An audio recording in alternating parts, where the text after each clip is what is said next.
স্বজনদের আহাজারিতে ভারী হয়ে উঠেছে বাড়ির আঙিনা। ধান কাটতে গিয়ে ফিরতে হলো লাশ হয়ে। শনিবার সকালে বাড়ির পাশের ক্ষেতে ধান কাটতে যান কুষ্টিয়ার কুমারখালীর শিলেদাহ গ্রামের কৃষক ইউনুস আলী। এ সময় সেখানে থাকা তার ছেলের শ্বশুর মুক্তারের সঙ্গে বিবাদে জড়ান ইউনুস।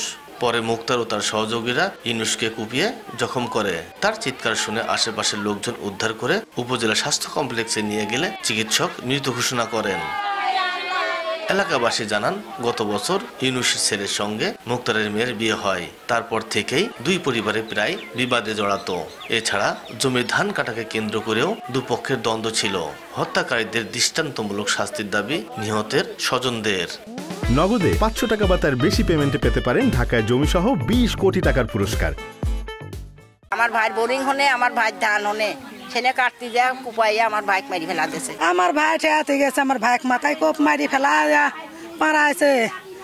আমার ছোট বোন ঠেয়াতে গেছে, ওরও মাথায় কোপ মারি ওকে ফেলা দিয়েছে। আমার বাপের যে নৃশংসভাবে হত্যা করেছে তারে আমরা ফাঁসি চাই। শীঘ্রই ঘটনার সঙ্গে জড়িতদের আইনের আওতায় আনার আশ্বাস পুলিশের। যারা আসামি, যাদের নাম পেয়েছি আমরা, তাদেরকে আমরা গ্রেপ্তার করতে সক্ষম বলবো আমরা আশাবাদ ব্যক্ত করছি। হত্যাকাণ্ডের পর দুজনকে আটক করেছে আইন শৃঙ্খলা বাহিনী। এস এম রাশেদ, সময় সংবাদ, কুষ্টিয়া।